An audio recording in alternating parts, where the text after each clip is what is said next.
अब देखिए बेटा, आज हम लोग पढ़ने चल रहे हैं क्या, प्रोनाउंसिएशन। प्रोनाउंसिएशन का मतलब होता है कि the word is also used in instead of a noun by pronoun is also called the pronoun and the words also is used for the subject, is used for the subject like the word अपना, अपनी, अपने and स्वयं. So we use different type of the pronunciations for it, because he said that if the subject takes for the itself the word अपना, अपने, अपने and the स्वयं, so we use the different pronunciations for it.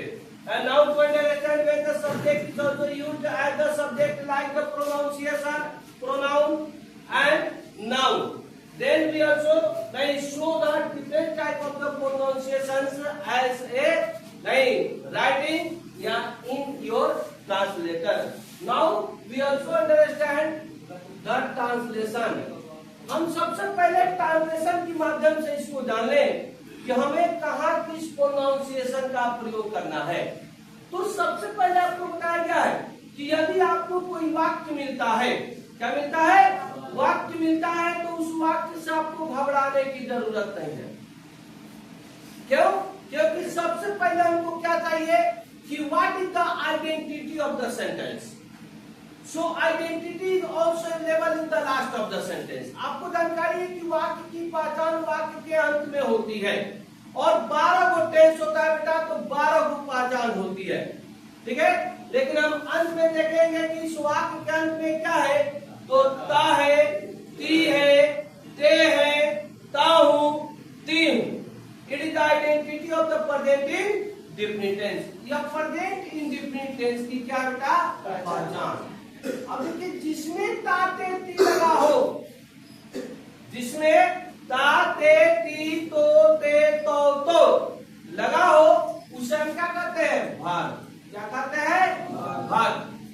और ये भाग वाक्य के जिस शब्द के द्वारा अनुशासित होता है या उसके द्वारा प्रयोग किया जाता है, उसे हम सब्जेक्ट कहते हैं।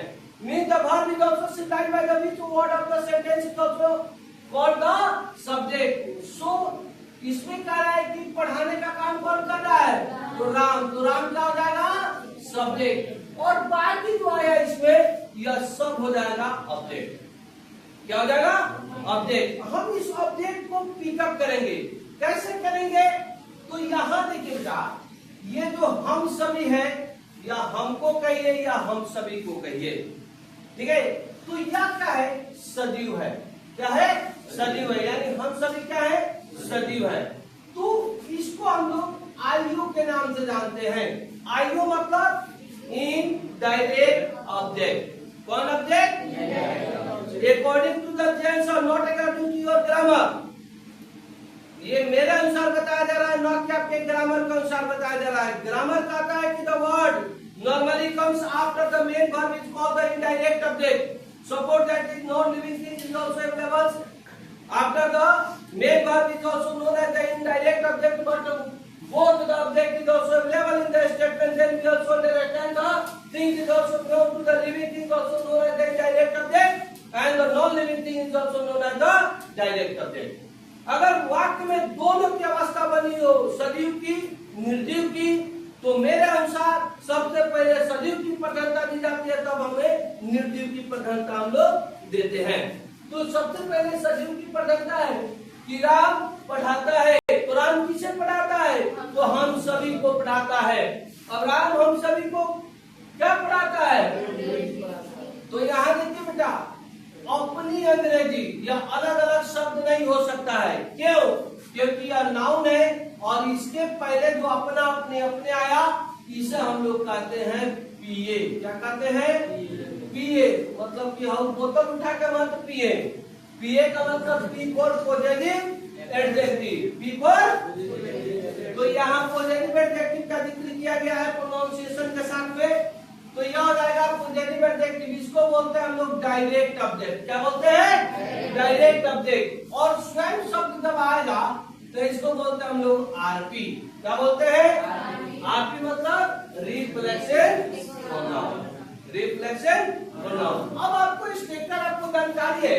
कि सब्जेक्ट प्लस वर्ब 1 या वर्ब 5 प्लस ऑब्जेक्ट आपका वाक्य का नहीं अनुवाद करने का स्ट्रक्चर है जो प्रेजेंटिंग डिफिनिट टेंस का है।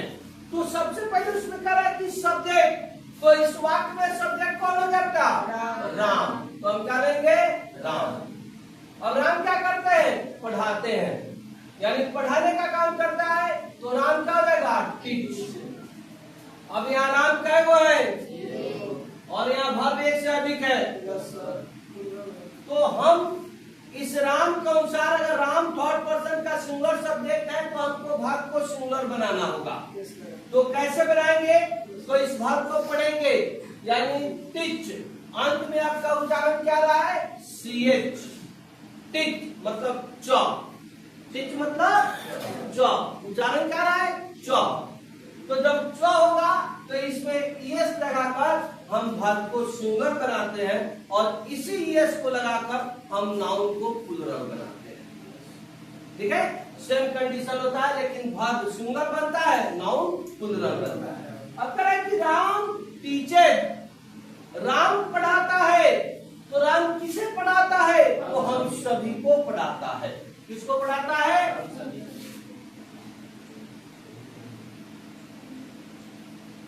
हम सभी को पढ़ाता है। को छूट गया था। यहाँ देखिए कह रहा है कि अस, वी का ऑब्जेक्टिव फॉर्म क्या हो जाता है? अस। उसका कह रहा है कि राम हम सभी को क्या पढ़ाता है?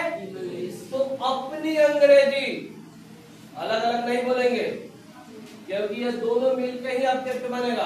अपनी अंग्रेजी, तो अपनी अंग्रेजी हम कैसे प्राप्त करेंगे? तो सबसे पहले हम राम का प्रोनाउंसिएशन पाएंगे। कैसे?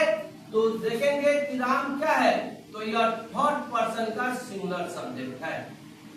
थर्ड पर्सन का पी मतलब थर्ड, पी मतलब पर्सन, थर्ड पर्सन।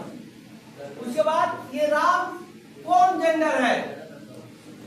राम कौन जेंडर है? कौन जेंडर है? याद रखिए, मस्कुलिन जेंडर है कि फेमिनिन है कि जेंडर है?